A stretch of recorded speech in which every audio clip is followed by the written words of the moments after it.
ఆదిలో వాక్కు ఉండెను, ఆ వాక్కు దేవుని యొద్ద ఉండెను, ఆ వాక్కు దేవుడై ఉండెను. ఆ వాక్కు శరీరధారి అయి మన మధ్య నివసించెను.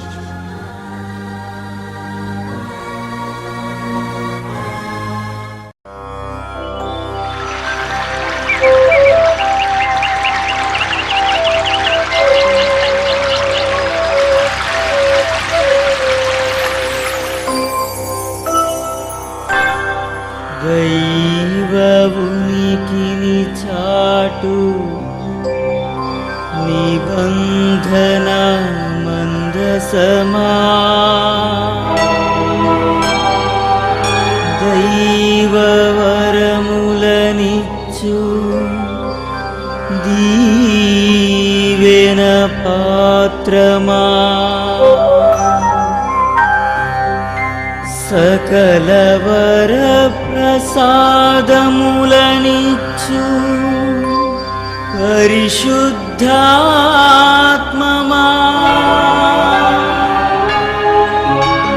నీకే స్తుతి, నీకే మహిమా, నీకే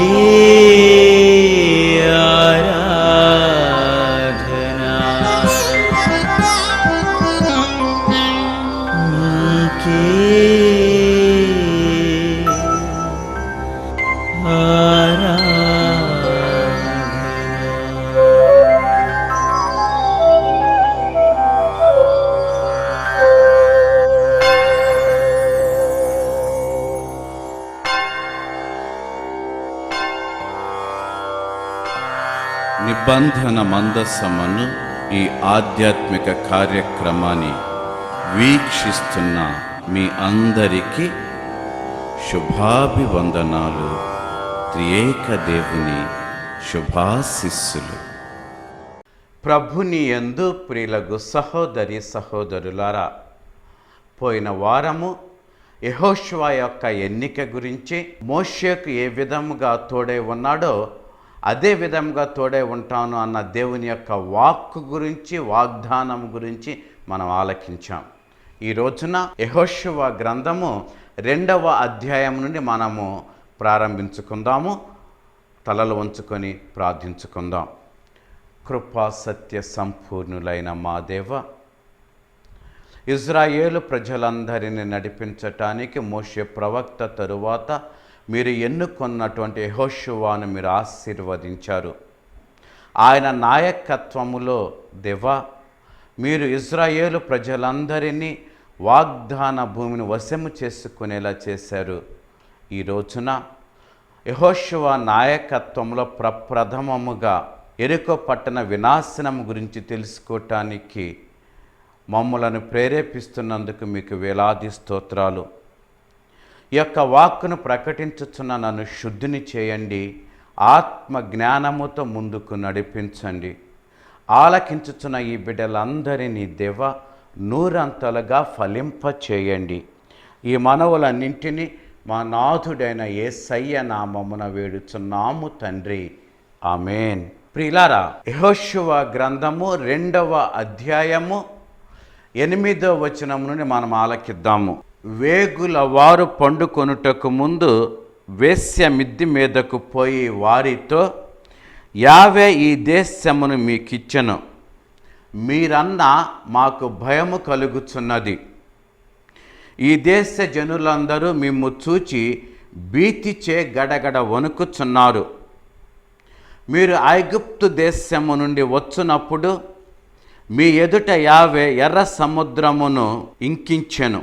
11వ వచనము. ఈ సంగతులన్నీ మేము వింటిమి, విన్నప్పుడు మా గుండెలు చెదిరిపోయాను. మిమ్ము ఎదుర్కొనుటకు ఇక మా వారిలో ఎవరికి సాహసము లేదు. ఏలైనా మీ దేవుడైన యావే పైన ఆకాశమునందును క్రింద భూమి యందును దేవుడే. ధ్యానించుకుందాం. ఇజ్రాయేలు ప్రజలు యెరికో పట్టణాన్ని స్వాధీనము చేసుకోవటానికి దాని స్థితిగతులను తెలుసుకొని రమ్మని యెహోషువ 2 గూఢచారులను ఆ యెరికో నగరానికి పంపిస్తాడు. ఇది మనం 2వ అధ్యాయం అందు ఆలకిస్తూ ఉన్నాము. యెరికో నగరములో ప్రవేశించినటువంటి ఆ 2 గూఢచారులు కూడా రాత్రి అవటము వలన వారు ఒక ఇంటిలో ప్రవేశిస్తారు. అది రాహాబు అనేటటువంటి వేశ్యగృహం. రాహాబు వీరిని చూచి ఒక విధంగా భయపడింది, మరొక విధంగా కలత చెందింది. ఆ రాహాబు ఇజ్రాయేలు దేవుడైన యావే గురించి పలికిన ఆ గొప్ప సాక్ష్యం మనకు చాలా బలాన్ని ఇవ్వాలి. ఏంటి అంటే 40 సంవత్సరాల క్రిందట జరిగిన ఒక మహత్తరమైన సంఘటనను రాహాబు మరలా ఆ 2 వేగులకు గుర్తు చేస్తుంది అండి. ఎంత గొప్ప విషయము! ఇజ్రాయేలీలు కాని ఒక యువతి ఎప్పుడో 40 సంవత్సరాల క్రిందట జరిగినటువంటి ఆ విషయాన్ని ఇంకా గుర్తు చేసుకొని ఉంది అంటే ఆ సంఘటన ఆ స్త్రీ మీద కానీ లేక ఆ ప్రాంతపు ప్రజల మీద కానీ ఎంత ప్రభావాన్ని చూపించిందో ఒక్కసారి మనం ఆలోచిద్దాం. ఎందుకు అంటే ఇజ్రాయేలు ప్రజలందరినీ ఎర్ర సముద్రము గుండా నడిపించినటువంటి ఆ బృహత్తరమైన సంఘటనను బహుశా ఇజ్రాయేలీలు మరచిపోయారేమో. ఎందుకు అంటే ఇజ్రాయేలీలు ఎవరైతే ఆ యొక్క ఎర్ర సముద్రం గుండా నడిచారో ఆ జనులందరూ కూడా ఎడారి మార్గంలో గతించిపోయారు. కాబట్టి ఇక మిగిలిన వారు ఎవరు కూడా ప్రత్యక్షముగా ఆ యొక్క సంఘటనను చూచి ఉండరు. కాబట్టి అటువంటి ఆ ఇజ్రాయేలు ప్రజలు బహుశా మరచిపోయి ఉన్న సంఘటననైనా ఈ పరాయి స్త్రీ మరువకుండా గుర్తు చేసుకొని ఆ దేవుని యందు ఆ దేవునికి చెందిన ప్రజల యందు ఎంతటి భయమును ఎంతటి కలతను పెంచుకుందో ఈ యొక్క మాట వలన మనకు అర్థమవుతుంది. అదే కాకుండా ప్రియులారా, ఆమె పలికిన సాక్ష్యము 11వ వచనము 2వ భాగములో మనం ఒకసారి జ్ఞాపకం చేసుకుంటే, మీ దేవుడైన యావే ఆకాశమందును భూమి మీదను దేవుడే అంటే సర్వాంతర్యామి. అటు ఆకాశములో ఇటు భూమి మీద కూడా ఆయన దేవుడే. మా దేవుళ్ళు ఉన్నారు. బహుశా మా దేవుళ్ళను మేము కొలిచేవాళ్ళు బహుశా భూమి మీద దేవుళ్ళేమో, కానీ మీ దేవుడు మాత్రము ఆకాశమందును భూమిపై కూడా దేవుడే. ఈ దేవుని గురించి నాకు తెలియదు, అయినా సరే ఆ దేవుని యందు నేను నమ్మకం ఉంచాను. ఆ దేవుని యొక్క శక్తిని నేను పరిపూర్ణంగా నమ్ముతున్నాను. అందుకే నేను మీకు చెప్పక చెబుతున్నా, ఈ యొక్క పట్టణమును యెరికోని ఆ దేవుడు మీకు వశము చేశాడు. మేమందరము భయపడుతున్నాము.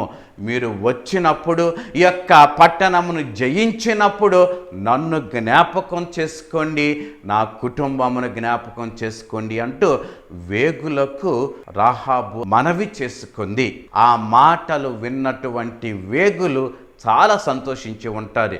ఒక పరాయి స్త్రీ, యావే ప్రభు అంటే ఎవరో తెలియనటువంటి ఆమె యావే ప్రభు యొక్క శక్తిని, యావే ప్రభుకు చెందిన జాతి గురించి అంత గొప్పగా మాట్లాడటం ఆ వేగులను నాకు తెలిసి చాలా సంతోషపెట్టి ఉంటుంది.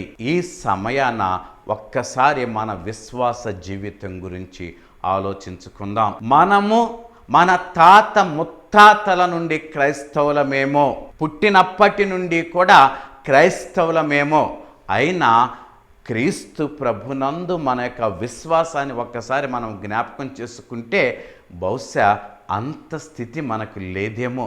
రాహాబు యొక్క స్థితి క్రొత్తగా యేసుని నమ్మిన క్రైస్తవ సహోదరి సహోదరులలో మనం చూస్తూ ఉన్నాము. నాకు తెలిసి నూతనముగా యేసుని స్వీకరించి బాప్తిసం పొందిన బిడ్డలు తమ జీవితాలను ఏ విధముగా యేసు ప్రభుకి పరిపూర్ణంగా అంకితం చేసుకుంటూ ముందుకు సాగుతున్నారో ఒక్కసారి మనము కళ్ళు తెరిచి చూస్తే మనకి అర్థమవుతూ ఉంటుంది. ఎప్పుడో 40 సంవత్సరాల క్రిందట జరిగిన సంఘటనను ఆధారం చేసుకొని రాహాబు ఆ దేవుని ప్రజలను అంతగా శ్లాఘిస్తే, మరి మన బ్రతుకులో ఆ దేవాది దేవుడు చేసిన అనేకమైన గొప్ప కార్యాలను జ్ఞాపకం చేసుకొని ఏనాడైనా మనము ఆ దేవుని శ్లాఘించటానికి ప్రయత్నం చేశామా? ఇకపోతే రాహాబు యెరికో ఇజ్రాయేలు ప్రజల వశమవుతుందని గ్రహించినదై ఆ వేగులతో అంటుంది, మీరు యెరికో పట్టణంను జయించినప్పుడు నన్ను నా కుటుంబాన్ని కాపాడండి. దానికి వారు పరిపూర్ణంగా ఒప్పుకుంటారు.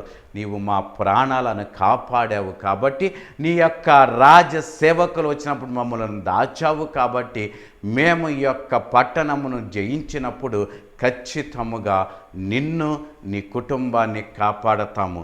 కానీ మేము యెరికో పట్టణమును జయించటానికి వచ్చినప్పుడు నీ ఇల్లు మాకు గుర్తుండటానికి కిటికీ ద్వారా ఎర్రటి దారమును క్రిందకు వేస్తే దానిని బట్టి నీ ఇంటిలో ఉన్న వారందరినీ మేము రక్షిస్తాము అంటూ ఆ వేగులు ఆమెకు వాగ్దానాన్ని చేశారు. ప్రియులారా, ఇక్కడ నేను మరొకసారి మీకు ఒక చిన్న సంఘటన గుర్తు చేయాలనుకుంటున్నా. సంఖ్యాకాండము 14వ అధ్యాయము 25వ వచనం నుంచి 33వ వచనం వరకు ఈ వేగులు ఏ విధముగా యెరికో పట్టణం యొక్క సమాచారాన్ని కనుగొనటానికి వచ్చారో అదే విధముగా మోషే పంపగా కొంతమంది వేగులు కానాను దేశానికి వెళ్ళారండి ప్రథమముగా. కానీ ఆనాడు ఆ వేగులు చేసిన పనికి ఈనాడు ఈ వేగులు చేసిన పనికి చాలా తేడా ఉంది.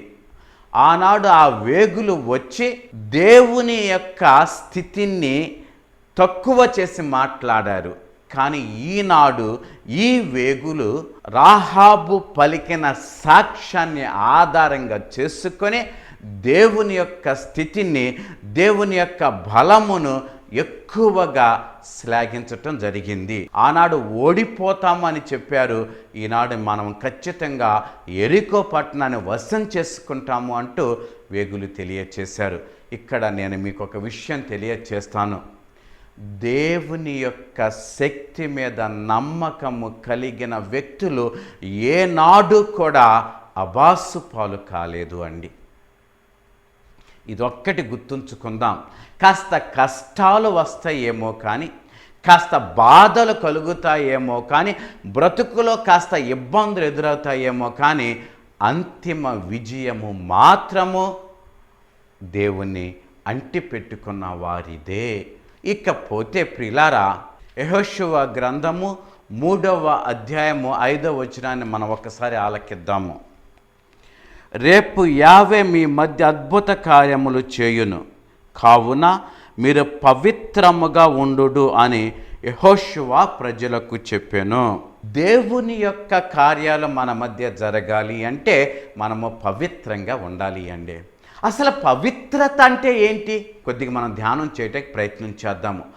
పవిత్రత, టు బి హోలీ, ఏ కళంకము లేకుండా ఉండటమే పవిత్రత. దేవుని యొక్క ఆజ్ఞలను తూచా తప్పకుండా పాటించే ప్రతి ఒక్కడు కూడా పవిత్రుడే.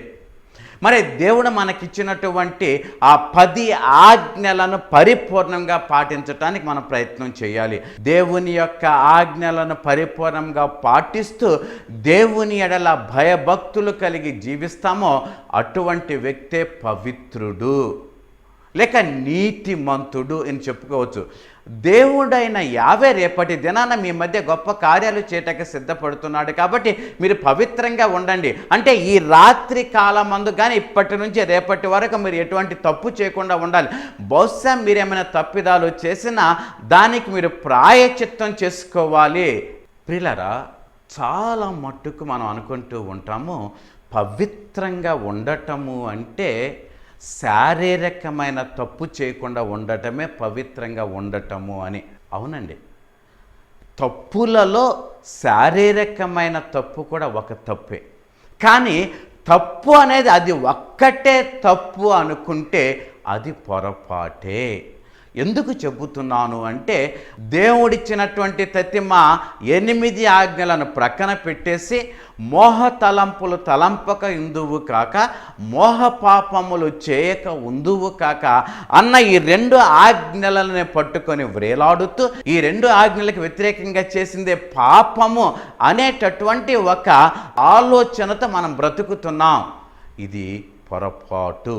ఎందుకంటే మొదటి 3 ఆజ్ఞలు దేవునికి సంబంధించినవి. తతిమ ఆజ్ఞలు మనుషులకు సంబంధించినవి. ఈ మొదటి 3 ఆజ్ఞలను, నేను తప్ప మీకు మరొక దేవుడు ఉండకూడదు, నేను తప్ప మీరు మరొక దేవుని కొలవకూడదు, నేను తప్ప మీరు మరొక దేవుని పూజించకూడదు, సాబాతును మీరు పాటించాలి, నా నామాన్ని మీరు వ్యర్థంగా పలుకకూడదు అంటే ప్రప్రథమముగా దేవునికి సంబంధించిన విధి విధానాల మీద మనస్సు పెట్టమని ప్రభు పలుకుతున్నాడు. మీరు పవిత్రంగా ఉండాలి అంటే ఎటువంటి చెడు కార్యము కూడా చేయకుండా ఉండాలి. అందుకే దేవుని యొక్క కృప మనపై రావాలి అంటే ప్రియులారా, మనము హృదయ శుద్ధి కలవారమై ఉండాలి. హృదయ శుద్ధి కలవారలు ధన్యులు, వారు దేవుని దర్శింతురని పలుకుతున్నాడు.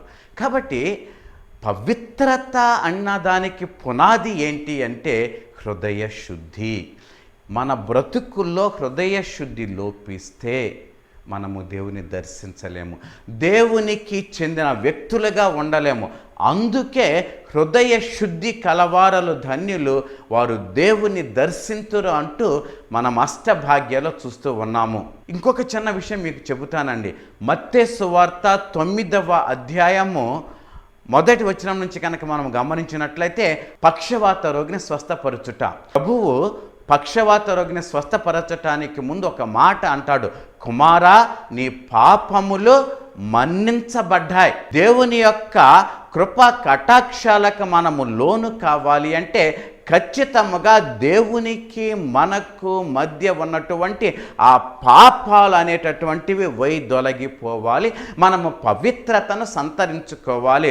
మనము ఎప్పుడైతే పవిత్రతను సంతరించుకుంటామో, ఎప్పుడైతే మనము పవిత్రులుగా బ్రతకటానికి ప్రయత్నము చేస్తామో, అప్పుడు మాత్రమే మనము దేవుని దర్శించేటటువంటి భాగ్యాన్ని పొందుతాము. అందుకే ఇజ్రాయేలు ప్రజలందరిని ఉద్దేశించి యెహోషువ అంటున్నాడు కదా, రేపటి దినాన యావే ప్రభువు మన మధ్య చాలా గొప్ప కార్యాలు చేయబోతున్నారు. కాబట్టి ఆ గొప్ప కార్యాలు చేయబడటానికి మీరు పవిత్రులుగా ఉండండి. ప్రియులారా, పవిత్రత అనేటటువంటిది ఒక సంఘటనతో లేక ఒక రోజుతో ముగిసేటటువంటి ప్రక్రియ కాదండి. దినదినము అనుదినము మనము ఖచ్చితముగా ఈ యొక్క బాటలో ప్రయాణం చేస్తూనే ఉండాలి. ఈ పవిత్రత ఆపాదించుకోవటము అంటే ప్రభును కలిగిన వ్యక్తులుగా జీవించాలి, ప్రభుని కలిగిన వ్యక్తులుగా బ్రతకాలి, ప్రభుతో మనము జీవించటానికి ముందుకు సాగాలి. పవిత్రత కలిగిన వ్యక్తులు కానీ, నీతిమంతులైన వ్యక్తులు కానీ అన్న విషయం గురించి మనము ధ్యానించుతున్న ఈ సమయమున 15వ కీర్తనను ఒకసారి మనం ఆలకిద్దాము. యావే నీ మందిరమున నివసించగలిగిన వాడెవడు, నీ పవిత్ర పర్వతము మీద నిలువగలవాడెవడు. ఆలకించండి. నిందారహితముగా జీవించువాడు, ధర్మమును పాటించువాడు, హృదయపూర్వకముగా సత్యము పలుకువాడు, ఇతరుల మీద కొండెములు చెప్పనివాడు, స్నేహితునకు కీడు చేయనివాడు, ఇరుగు పొరుగు వారి మీద అపదూరులు మోపనివాడు, దేవుడు తిరస్కరించు వారిని అనాదరము చేయువాడు, దైవ భక్తులను గౌరవించువాడు, నష్టము వాటిల్లినను తాను చేసిన ప్రమాణములను నిలబెట్టుకొనివాడు, అప్పిచ్చి వడ్డీ తీసుకొననివాడు, లంచము పుచ్చుకొని నిర్దోషులకు అన్యాయము చేయనివాడు. ప్రియులారా, మనం ఆలకించినటువంటి ఈ వాక్కును కొద్దిగా ధ్యానం చేసుకుందాం. నిందారహితముగా జీవించువాడు, ధర్మమును పాటించువాడు. ఇక్కడ నిందారహితముగా జీవించువాడు, ఈ ఒక్క మాటను మనం కాస్త ధ్యానం చేయడానికి ప్రయత్నించేద్దాం.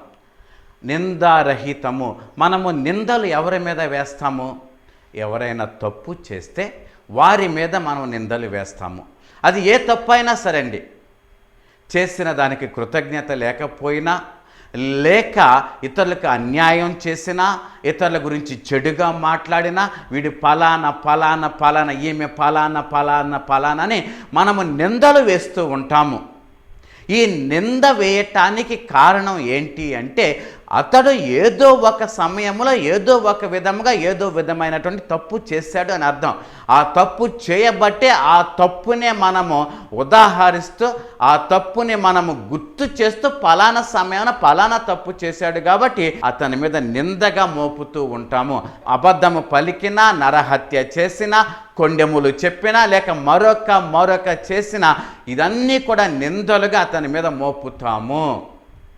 ఏ నింద లేనివాడు దేవుని ఎదుట బ్రతుకుతూ ధర్మశాస్త్రమును తూచా తప్పకుండా పాటించువాడే పవిత్రుడు. ప్రియులారా, అందుకే ఆ స్థితి కలిగి మనం బ్రతకమంటున్నాడు.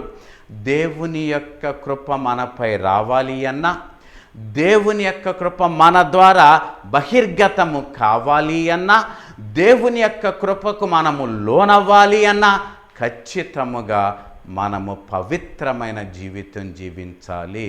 మనమందరము కూడా పాపపు స్వభావానికి లోనై పాపపు స్థితిలో బ్రతుకుతున్న వాళ్ళం. తెలుసో తెలియకో తప్పులు చేస్తూ ఉంటాం. బలహీనతల వలన తప్పులు చేస్తూ ఉంటాము. పరిస్థితుల ప్రభావానికి లోనై తప్పులు చేస్తూ ఉంటాము.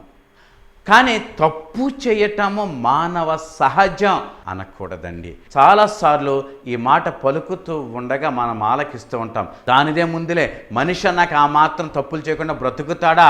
దానిదే ముందులే మనిషి అన్నాక ఆ మాత్రం కాలు జారకుండా పైకి వస్తాడా? కాదండి. మనిషి అన్నవాడు తప్పు చెయ్యడు, చెయ్యకూడదు. మనిషి స్వభావము కాదు, కానీ పాత మనిషి స్వభావము, ఆదాము స్వభావము, అపవిత్రమైన స్వభావము మన స్వభావము. కానీ ఆ ఆదాము స్వభావమును, అపవిత్రమైన స్వభావమును, ఆ పాత స్వభావమును తీసివేయటానికే యేసు ప్రభు రక్తమును శిలువ మీద చిందించాడు అన్న ఈ సత్యాన్ని మనము మరువకూడదు. లోకము, సైతాను, దేహము, ఈ మూడు కూడా మనలను అపవిత్రులుగా చేస్తూ ఉంటాయి. మరి ఈ మూడు అపవిత్రులుగా చేస్తూ ఉన్నప్పుడు ఈ మూడిటిని జయించి ఈ మూడిటిని ఒక స్థితిలో నిలుపుకునేటటువంటి శక్తిని ఇచ్చేటటువంటి వ్యక్తి యేసయ్య.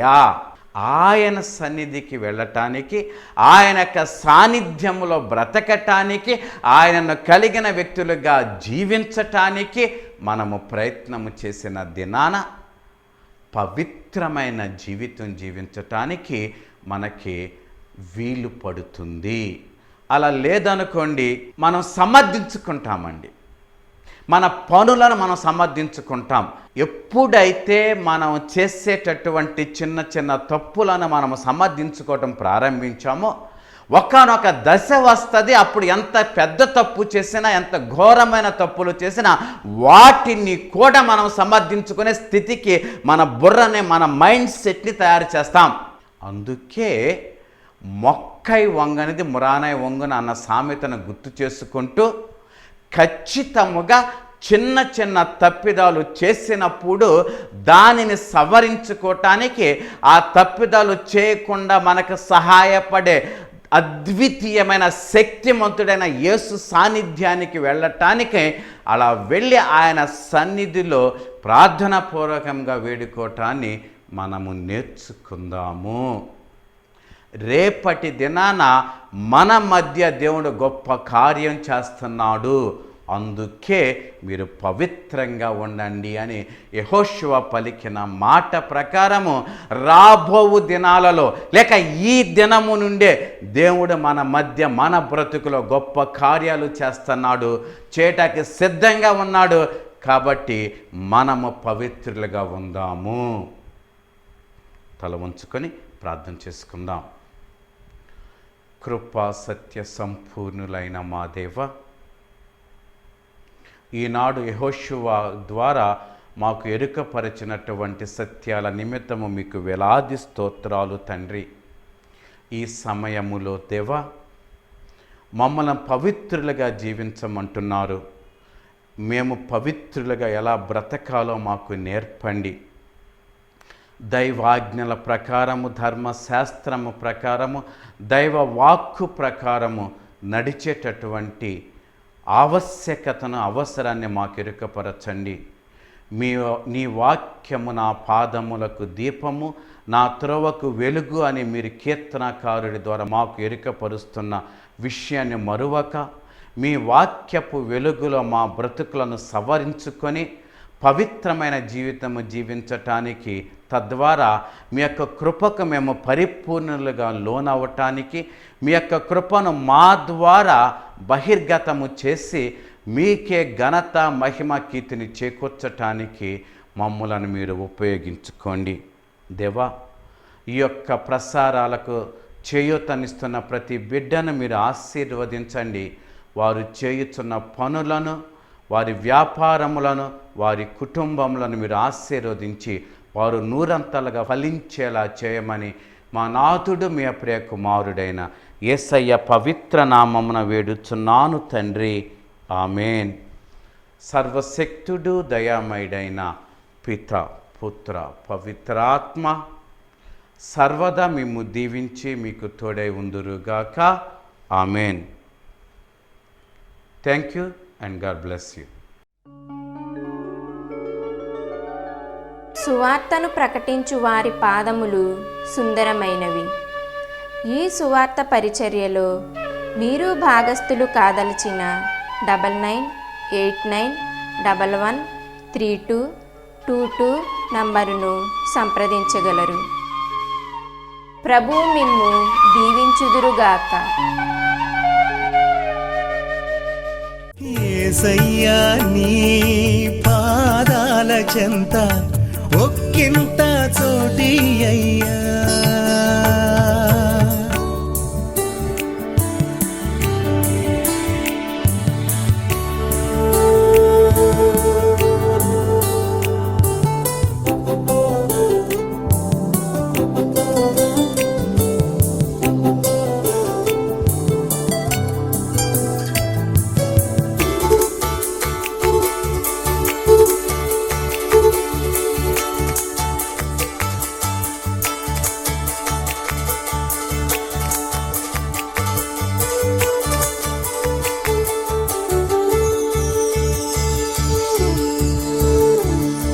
నీ చిత్తాన్ని చేయాలని ఆశున్నది దేవా, నీ బిడ్డగా మారాలని మనసున్నది దేవా. నీ చిత్తాన్ని చేయాలని ఆశున్నది దేవా, నీ బిడ్డగా మారాలని మనసున్నది దేవా. నీ చిత్తమేదో తెలియాలంటే, నీ మార్గమేదో తెలియాలంటే, నీ వాక్యం నా గుండెలపై రాయాలయ్యా, రాయాలయ్యా నీవు రాయుము దేవా. యేసయ్యా నీ పాదాల చెంత ఒక్కింత చోటి అయ్యా, యేసయ్యా నీ పాదాల చెంత ఒక్కింత చోటి అయ్యా.